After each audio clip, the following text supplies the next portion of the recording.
한 절씩 교독하고 마지막 14절은 함께 읽도록 하겠습니다. 히브리서 5장 11절부터 14절입니다.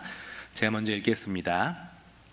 멜기세덱에 관하여는 우리가 할 말이 많으나 너희가 듣는 것이 둔함으로 설명하기 어려우니라.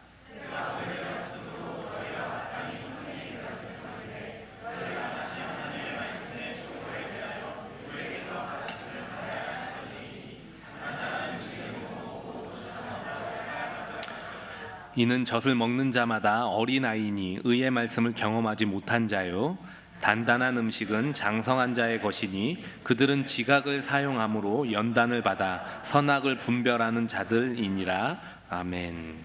우리 히브리서 말씀을 계속 같이 나누고 있습니다. 히브리서는 예수 그리스도를 신실하게 믿던 자들, 그런데 예수 그리스도를 신실하게 믿던 중에 예수 그리스도를 등지고 다시 이전으로 돌아가고 있는 사람들을 향해 쓰여진 서신, 혹은 그런 사람들을 바라보면서 혼란스러워하는 기독교 공동체, 그리스도인들을 향해 쓰여진 서신이라고 말할 수 있습니다. 그렇다면 우리가 끊임없이 고민해 봐야 되고, 끊임없이 히브리서를 읽으면서 우리가 같이 먼저 생각해야 되는 것은, 그렇다면 그들은 왜 예수를 등지고 이전으로 돌아가는가라는 것입니다. 즉흥적인 판단도 아니고 그들은 이미 삶의 모든 터전을 버리고 따랐기 때문에 다시 돌아간다라는 것 자체도 굉장히 힘든 일이라고 말할 수 있다라는 것이죠. 그럼에도 불구하고 그들은 왜 자신의 전부라고 여겼던 그리스도 예수를 따르다가 그 예수가 답이 아니다라고 말하며 다시 이전에 자신의 종교 혹은 이전에 살던 세상의 방식으로 돌아가고 있냐라는 것이죠. 이것은 그냥 저들은 무지했다, 아니면 저들은 하나님을 잘 제대로 안 믿었다라고 말할 수 없는 굉장히 복잡한 문제들이 있었다라는 것입니다. 즉흥적인 것이 아니고 단순한 돌이킴이 아니라 충분히 숙고한 문제이고, 그들이 가진 모든 결단을 통해 내린 그들의 결정이었다라고 말할 수 있다는 것입니다. 그렇다면 왜 그랬는가? 두 가지 문제를 제가 나름대로 제 주어진 시간 안에서 다뤘습니다. 1장에서는 외적인 문제로 인한 당황스러움이었다라는 것이죠. 그러니까 외적인 문제, 예수를 믿다가 부딪히게 된 외적인 문제로 인한 당황스러움 때문에 이들이 돌아갔다라는 것인데요, 예수를 믿고 오히려 삶이 피곤해지기 시작했다라는 것입니다. 유대교 안에 있을 때에는 유대인들과 함께 살면서 로마의 핍박 정도만 받았는데, 이제는 로마의 핍박 정도뿐만 아니라 유대인들의 엄청난 핍박과 삶의 터전에서 몰아내는 일들을 경험하게 되었다라는 것이죠. 이것이 핍박 때문이 아니라 그들의 냉대의 차원을 넘어서 단순히 며칠 몇 년이 아니라 끊임없이 지속되고 있다는 것이죠. 언제 이게 회복될지 모르는 외적인 문제. 우리가 대학교만 한번 잘 안 돼도 우린 힘들어하거든요. 우리가 직장이 몇 년 안 돼도 힘들어하고, 우리가 결혼이 얼마 잘 안 돼도 그 몇 년 때문에 우리는 힘들어하는데, 이들은 단순히 몇 년의 문제가 아니라 이것이 10년, 20년, 30년 이렇게 점점 길어지고 있는데, 언제 이 상황이 예수로 인해 나아지는가에 대한 답이 없다라는 것입니다. 그래서 예수를 믿는 것이 과연 나에게 이 문제들의 해답이 되는가라는 오랜 기간 동안의 이 질문 때문에 이들은 돌이키게 되었다라는 것입니다. 3장에서는 이들의 문제가 단순히 외적인 문제 때문은 아니다라는 것을 다뤘습니다. 더 본질적인 문제가 있는데, 외적인 문제를 이길 만한 내적인 능력이 부재했기 때문이다라고 히브리서 기자는 계속 말하고 있다는 것입니다. 우리의 진정한 문제는 외적인 문제가 아니라는 거예요. 우리에게 가진 능력의 한계도 문제가 아니라, 그리고 우리보다 더 큰 세상의 문제도 아니라, 우리 가운데 진짜 예수로 인한 능력이 있는가, 그리고 그를 향한 믿음이 있는가, 이것이 우리의 진실한 문제라고 얘기를 하고 있다는 것이죠.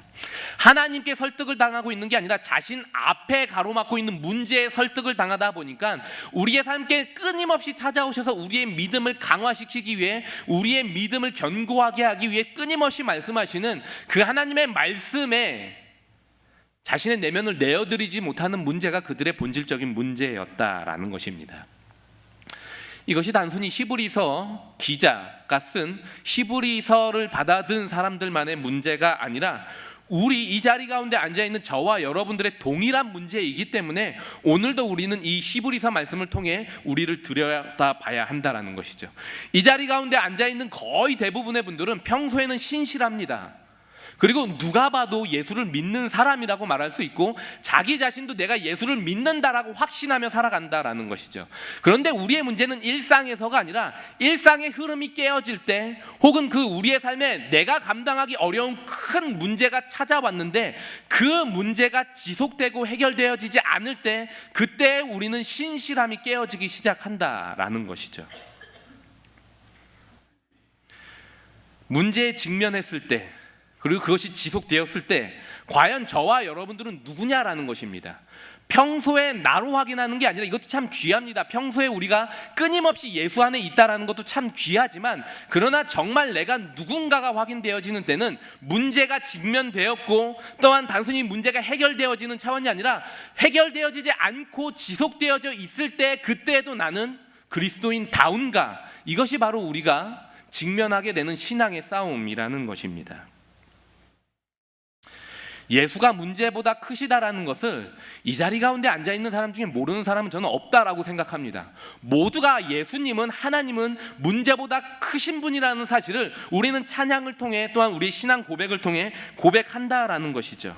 근데 문제에 부딪히고 지속되면 왜 흔들리고 우리의 마음 안에서는 왜 우리도 모르게 하나님을 향한 원망이 흘러나오냐라는 것이죠.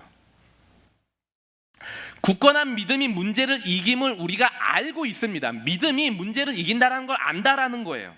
우리의 내적인 상황이 외적인 상황을 이긴다라는 것은 세상 사람들도 아는 문제입니다. 그런데 왜 우리의 믿음은 도통 자라지 않느냐라는 것이죠. 왜 문제만 찾아오면 우리는 자꾸 무너지냐라는 것입니다. 이것은 목사로 살아가는 제 안에 찾아오는 저의 반문입니다. 왜 나는 목사답지 못할까? 나는 왜 문제 앞에서 그리스도인답지 못할까? 누군가 내 마음을 상하게 할 때 왜 넉넉하지 못하고 그것에 대해 맞받아치려는 마음이 가장 먼저 일어나는가? 그리고 왜 또 실망하는가? 왜 또 이러지 말아야지 라고 얘기하면서도 왜 또 그런 모습을 취하고 있는가? 도대체 내가 그리스도인이 맞는가? 라는 질문이 제 삶 가운데 끊임없이 찾아온다는 것이죠. 예수 그리스도가 내가 이 땅을 마무리 짓고 죽음을 직면하게 될 때 내 영혼을 구원해 내셔서 천국으로 인도하셔서 영원한 안식을 주실 것을 믿습니다, 저는. 그런데 그분이 지금 현재를 살아가는 내 삶의 문제에도 동일하게 유일한 도움 되시며 유일한 구원자가 맞는가라는 질문에는 끊임없이 저는 흔들린다라는 것이죠. 왜 이 문제가 기도하는데 해결되지 않느냐?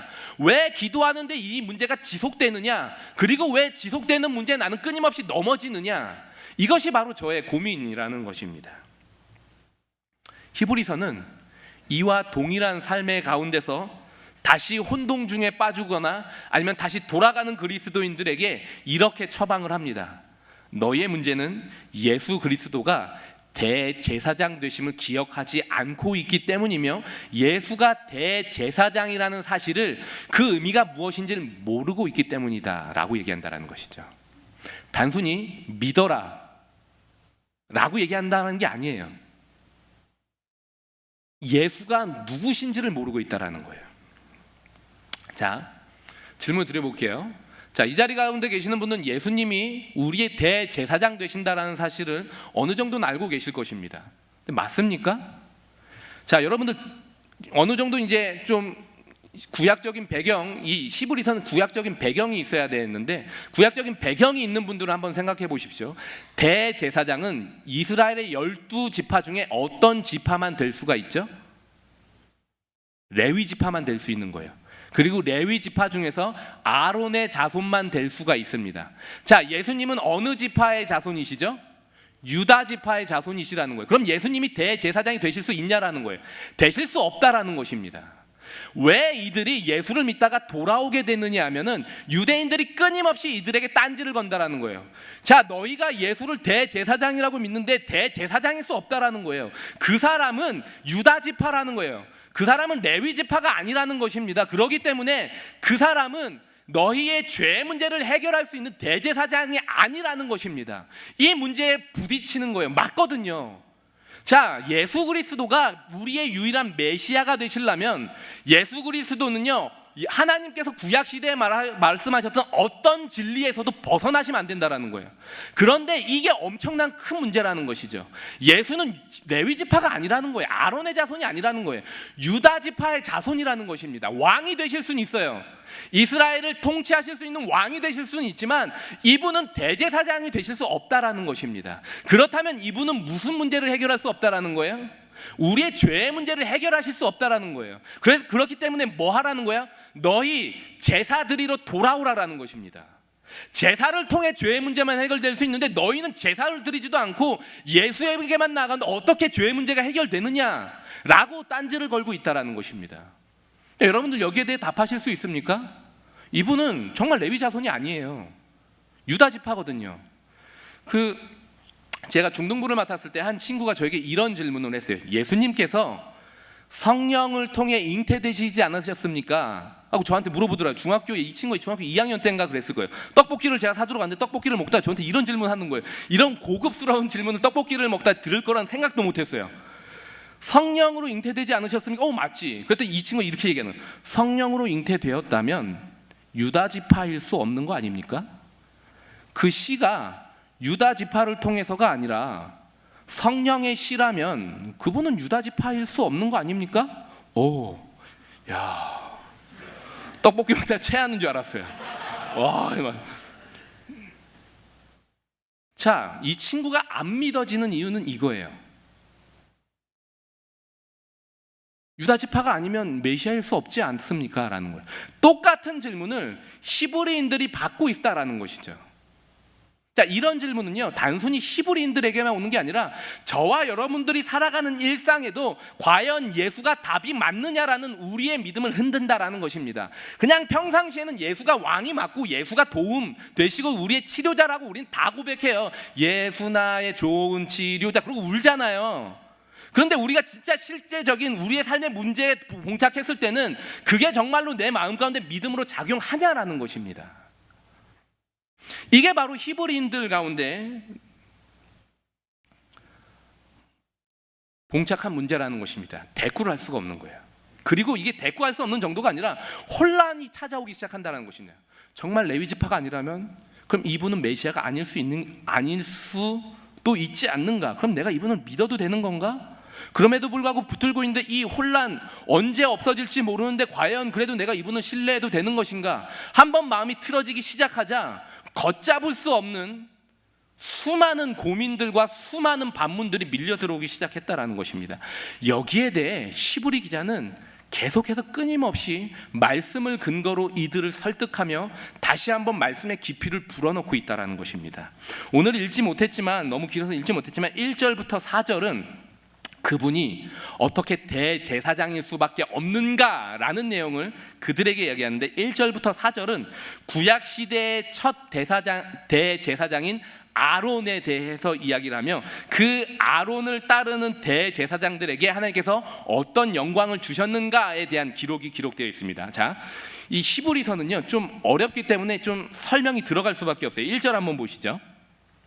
대제사장마다 사람 가운데서 택한 자라는 거예요.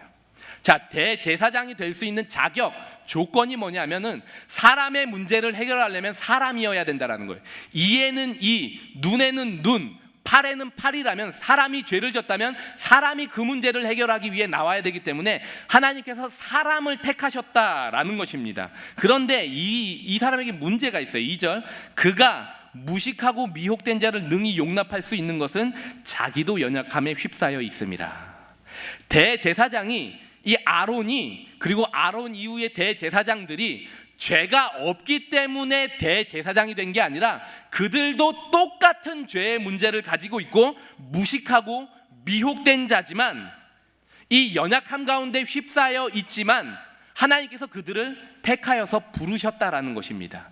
그들이 무엇이 능력이 있기 때문이 아니라 그들이 우리와 똑같은 무능한 능력을 갖고 계시지만 하나님께서 은혜로 그들을 건져내셔서 자신들의 문제뿐만 아니라 이 대제사장 스스로의 문제도 해결할 수 있도록 하나님 앞에 나오는 길을 열어 놓았다라는 거예요.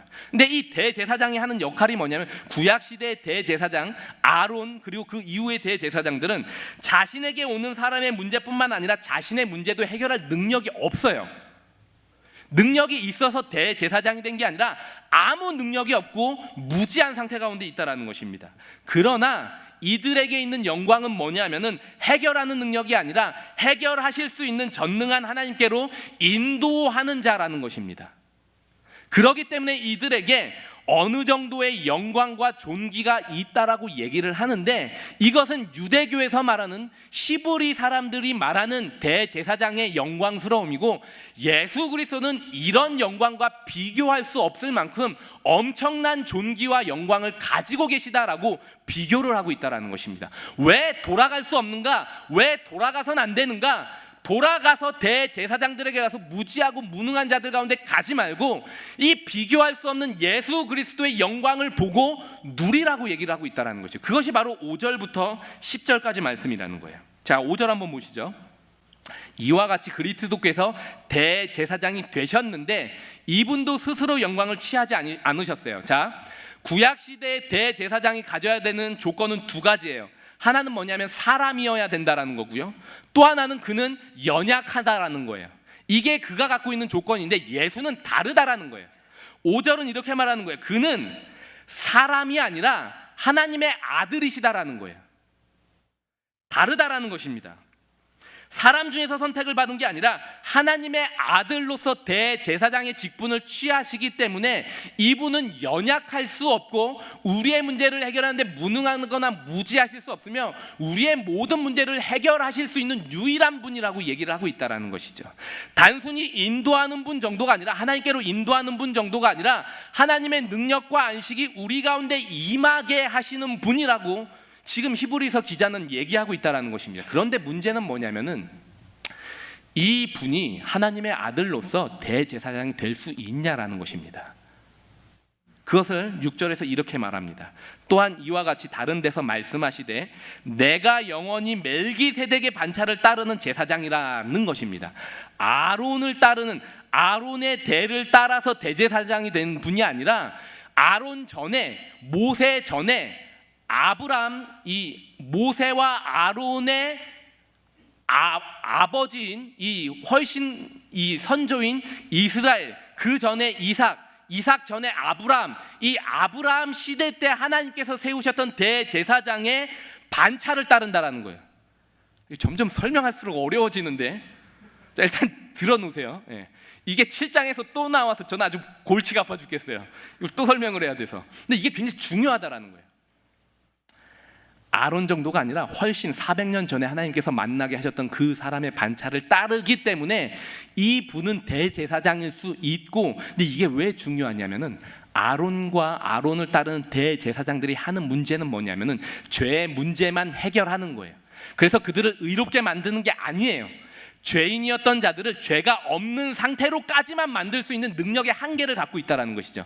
그래서 이들은 의를 행해야 되는데 하나님이 원하시는 의를 행할 수 없으니까 또 죄를 짓죠. 그러니까 이게 반복되는 거예요. 그러니까 제사의 반복은 뭐냐면은 하나님, 제가 죄인입니다, 제가 죄인입니다, 제가 죄인입니다, 이거를 벗어나지 못한다라는 것입니다. 그런데 예수를 대제사장으로 모시기 시작하면은 내가 죄인입니다라는 반복되는 이 한탄과 나 자신에 대한 절망을 뛰어넘을 수 있는 그분, 이 예수님은 이런 능력을 우리 가운데 주시는 분이라고 얘기를 하고 있다라는 것이죠.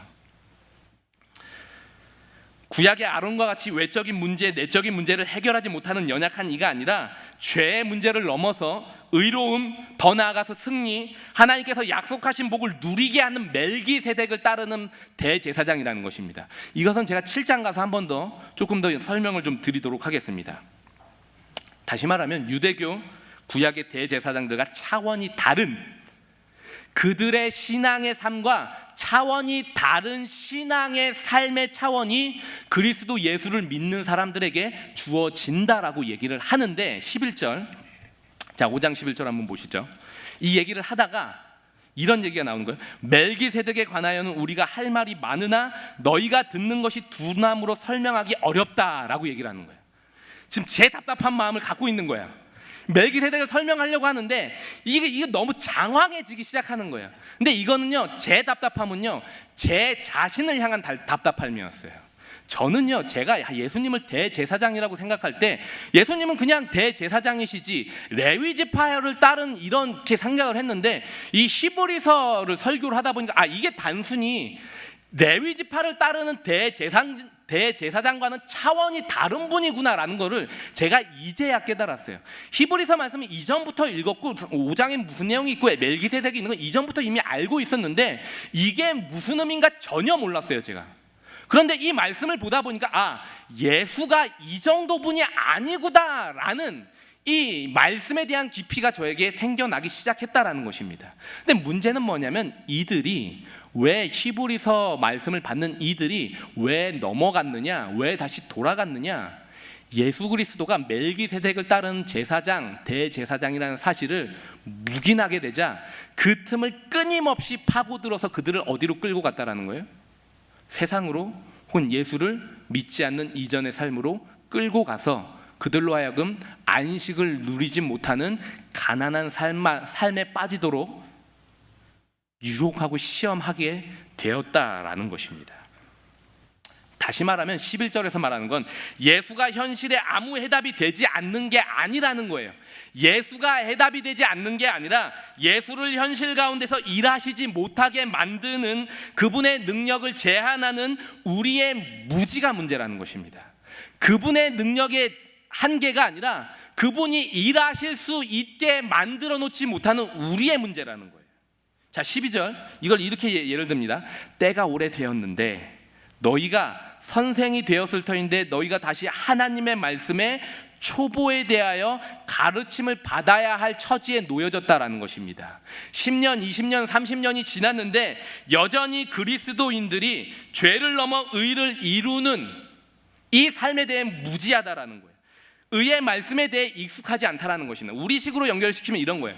교회 나와가지고 맨날 이런 기도만 하고 있는 거예요. 하나님, 제가 일주일 동안 또 죄를 졌습니다. 하나님, 이 죄인을 용서해 주십시오. 그러고 또 돌아가서 다음 주에 또 오는데 또 뭐라고 기도하는 거예요? 하나님, 이렇게 기도했는데 또 죄를 졌습니다. 하나님, 이 죄인을 용서해. 맨날 뭐만 하고 있는 거예요? 이건 회개가 아니에요. 우리의 착각은 뭐냐면은 죄를 지었는데 용서해 주십시오, 이걸 회개라고 생각하죠. 이건 회개가 아니에요. 이거는 그냥 한풀이 답답함에 대한 그냥 넋두리, 이게 지속되면 넋두리랑 다를 바가 없는 거예요. 자, 여러분들 애를 키우는데 맨날 애가 이러는 거예요. 아빠, 엄마, 내가 또 거짓말해서 또 미안해, 정말 죽을 죄를 졌어, 엉엉 울어요.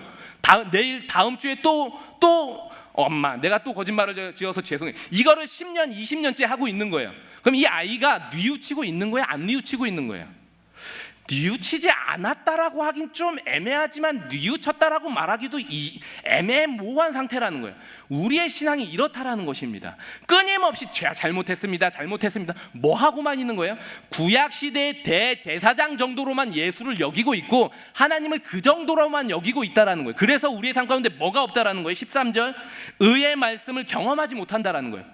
죄하고는 싸우는데 맨날 죄하고만 싸워. 사단하고 마귀하고만 싸워. 마귀들과 싸울지라 죄악과 이것만 찬양하고 있고, 그래서 예수를 닮은 사람, 예수 그리스도를 안에 심어놓은 사람 다움이 없다라는 거예요. 겨우 도덕적인 그냥 이 정도의 삶에 머물러 있다라는 게, 이것이 바로 이들로 하여금 다시 유대 종교로 돌아가게 만드는, 세상으로 돌아가게 만드는 문제였다라고 말하고 있다라는 것입니다. 그래서 14절에 뭐라 그러냐면은 단단한 음식은 장성한 자의 것이니 그들은 지각을 사용하여 연단을 받아 선악을 분별함으로 너희도 안식을 얻고 너희가 밟고 나가는 만나게 되는 사람들에게 세상이 줄 수 없는 안식을 누릴 수 있는 장성한 자가 되어야 한다라는 이야기를 말해주고 있다는 거예요. 예수 대제사장 멜기세덱의 반차를 따른 예수를 따르는 이 대제사장을 따르는 그리스도인은 어디까지 가냐면 그냥 죄송합니다, 죄를 졌습니다, 이 정도가 아니라 의의 열매를 맺을 수밖에 없는 삶을 살아가는 자리까지 우리가 갈 수밖에 없는 존재로 부름을 받았다라고 얘기를 하고 있는데, 이거를 못하고 있다라는 것입니다. 이들의 문제는 지각을 사용해서 말씀을 근거로 선악을 분별하고 의를 행하는 삶이 부재하다라는 거예요. 지각을 사용할 줄을 모르고 말씀을 자신의 삶에 적용할 줄을 모르는 문제, 큰 문제 가운데 있었는데, 그 원인이 뭐냐? 말씀이 너무 빈곤하다라는 거예요. 너무 말씀이 없으니까 하나님께서 일하시려고 우리 안에서 일어나셨는데 디들 말씀이 없으니까 하나님께서 일하실 수가 없고 제한을 당하신다라는 것입니다. 제가 예전 교회에서 중고등부 찬양팀을 제가 청년 때 인도하고 있었을 때 한 여자 그 찬양 팀원이 저한테 오더니 굉장히 얼굴이 좀 안 좋은 표정으로 저희 물어보는, 목사님, 그때 제가 그냥 선생님이었으니까, 선생님, 제가 어떤 분을 만났는데 이분이 저한테 얘기하는데 처음 들었어요. 그러면서 하나님이 어머니도 되신다라는데 하나님이 어머니라는 게 무슨 이야기입니까? 라고 저한테 얘기를 하는 거예요. 2시간 동안 그분한테 얘기를 들었대요. 근데 뭔가 이상한데, 뭐가 이상한지는 모르겠는데 이상한 것도 같고 아닌 것도 같아서 저한테 온 거예요. 그리고 그 친구하고 2시간 동안 이 얘기를 하고 있었는데, 자, 이거는 하나님의 교회라는 이단이 갖고 있는 이 교리인데 여러분들 정말 깜짝 놀랄 것은요, 이들은요 하나님이 어머니도 되신다라는 이 잘못된 교리를 철저하게 성경을 근거로 얘기하기 때문에 이 친구가 깨지를 못하는 거예요. 요한계시록에 기록되어 있는 말씀과 창세기 1장에 있는 말씀, 고린도 후서에 있는 이 말씀을 정말 기가 막히게 말씀을 연결을 시키는데, 이 말씀을 알고 모태신앙이라고 말하는 이 친구가 어느 말도 반박을 하지 못하고 거기에 현혹이 되어서 저한테 와서 하나님이 어머니가 되신다는 사실을 왜 알려주시지 않았습니까? 라는 식으로 찾아왔다라는 것이죠. 이것이 그 아이만의 문제가 아니라는 거예요. 제가 청년부 회장을 하고 있을 때였어요. 같이 리더를 하고 있는 여자 청년 동생이었는데 울면서 저를 찾아왔어요. 왜 그러냐 물어봤더니, 누구를 만났는가 들어봤더니 제7일 안식교에 있는 사람을 만난 거예요. 근데 이 친구는 CCC도 하고 정말로 이 열정이, 이 자매지만 열정이 그 누구보다 특출난 사람이었거든요. 근데 이 자매한테 와가지고 이 자매 이 믿음을 흔드는 거예요. 안식일은 원래 일요일이 아니라 토요일이다. 근데 너희는 왜 안식일을 토요일로 지키지 않고 주일로 지키냐? 맞거든요. 안식일은 토요일이에요. 근데 저와 여러분들은 왜 토요일이 아니라 주일날 예배를 드리는 거죠? 이 말에 대해 철저하게 성경을 근거로 이 친구에게 말을 하는데 아무 말도 못해서 이 친구가 아무 말도 말하지 못하는 자기 자신, 그리고 그 잘못된 것에 빠져있는 사람의 말이 진리인 것처럼 만들어져 버린 그 상황에 답답해서 와가지고 울더라고요. 이게 단순히 그 친구들만의 문제일까요? 제가 청년 때 오랫동안 교회를 나오지 않았던 누님이 있었어요. 누나가 있었는데, 근데 그 누나가 오랜만에 교회를 왔는지 저한테 연락을 했는지 모르겠는데 구로 디지털 단지에서, 구로공단이었어요 예전에. 구로공단에서 저를 만나자라는 얘기를 해서 만나서 원희로 잠깐 어디를 가자 해서 들어갔는데 좀 묘하더라고요. 들어갔더니 무슨 학원 같은 느낌이었어요. 들어갔는데 어떤 한 분이 저희 둘을 앉혀놓으시고 마태복음 25장을 피래요.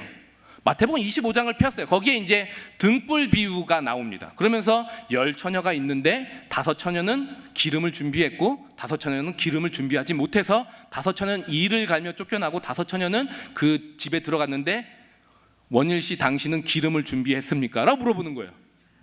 저는 기름을 준비한 적이 없거든요. 들어본 적이 없어요. 등불이고 기름이고 나보고 준비하라고 말한 적이 없는데 이 뭔 소리지? 그러면서 2시간 동안 성경 말씀을, 예화 같은 거 하나도 없어요. 다 말씀이야. 다 성경 말씀이야. 성경 말씀을 이 2시간 동안 꿰가지고 저에게 이 신천지로 끌어당기는데, 제가 신천지라는 얘기는 아니에요. 갔다 오긴 했지만 이 신천지는 아니에요. 그래갖고 저를 꿰는데 제가 갔다 오고 나서 충격을 받았어요. 아니, 이단들도 말씀에 대해 저렇게 간절함과, 물론 잘못됐지만 사모함과 오직 말씀만 가지고 저렇게 견고한 믿음 위에 서 있는데, 물론 잘못된 믿음이 있지만 그럼에도 불구하고 견고한데 나는 왜 아무 할 말이 없는가?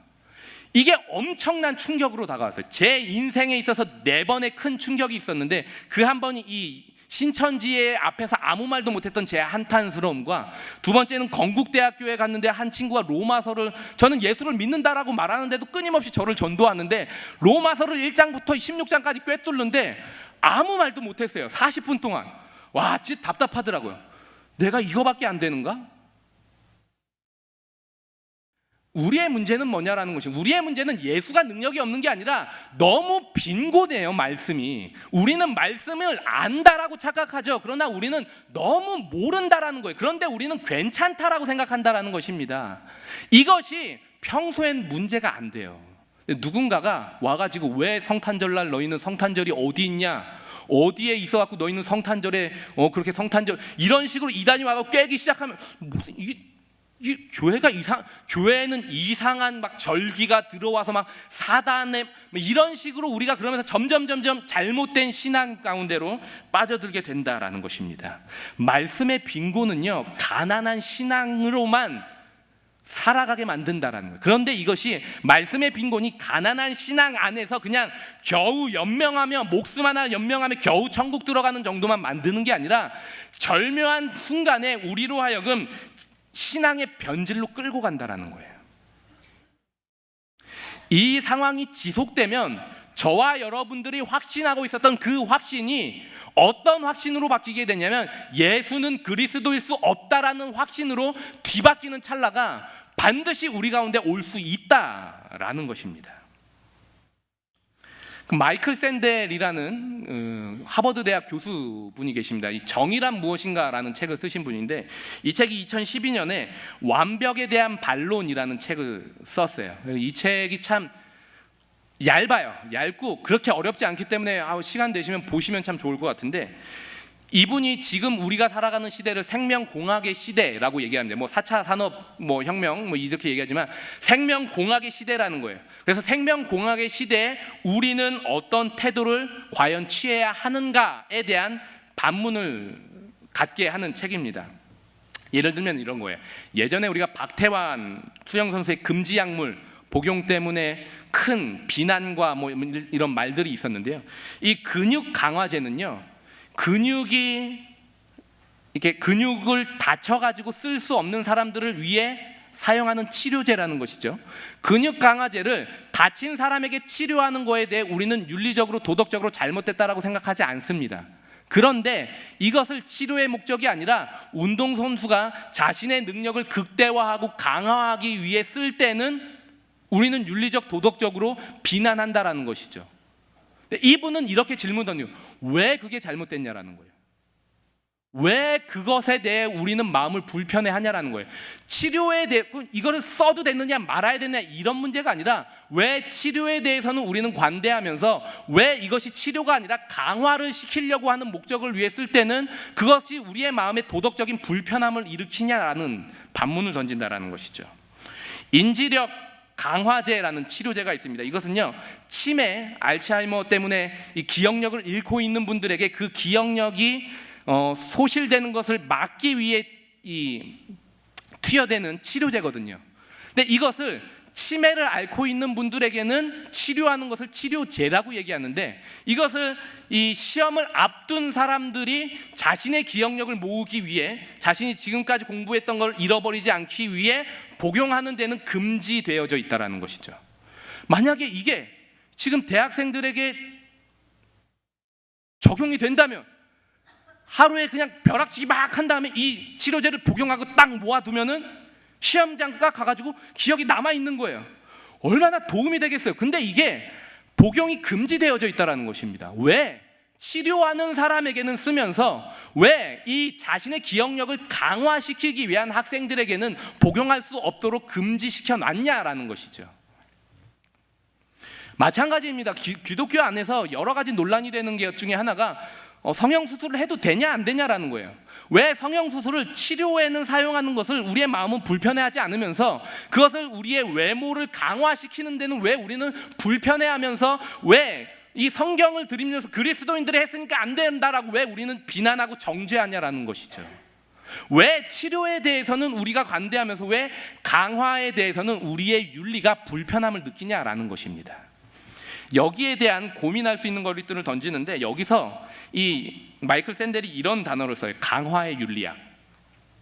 왜 강화시키는 것, 내 능력을 노력이 아니라 약물이나 그 외적인 작용을 통해 강화시키는 이 생명공학이 발달되는 것에 대해 우리는 불편함을 느끼는가. 그래서 이분이 이런 진단을 내렸어요. 과학의 발전 속도가 도덕적 이해의 발전 속도보다 더 빠르기에 사람들은 이와 같은 윤리적 불안감의 이유를 제대로 설명하지 못하고 힘겨워한다라는 것입니다. 생명공학이란 과학의 속도가 그 과학을 받아들일 저와 여러분들이 살아가는 시대의 도덕과 윤리의 속도보다 빠르기 때문에 이것이 과학이 먼저 오다 보니까 우리가 그 문제에 직면하게 되고, 그래서 우리는 이유를 제대로 설명하지 못해서 힘겨워하고 있다라는 것입니다. 이 문장을 제가 가만히 보다가 동일한 일들이 그리스도인들 가운데 작용한다라는 것이죠. 저와 여러분들이 살아가는 시대는 과학이 굉장히 빠른 속도로 발전하고 있는데, 우리의 문제는 뭐냐면요, 신앙적 이해의 발전 속도가 너무 느리다라는 거예요. 과학은 빨리 흘러가는데 그 과학과 세상의 변화에 대해 우리가 믿음으로 적용하고 믿음을 대입하는 수준이 너무나도 낮기 때문에 과학이 먼저 우리의 삶을 지배하고 그 과학이 발달해 가는 뒷구멍에서 우리는 믿음으로 적용하다 보니까 우리의 삶 가운데 뭐가 상실됐냐면은 하나님께서 주시려고 하셨고 이미 주고 계시는 하나님의 안식이 상실되어 버려서 우리의 삶 가운데 그리스도인 다움이 상실되었다라는 것입니다. 말씀에 대한 무지가 저와 여러분들의 구원을 흔들지는 못해요.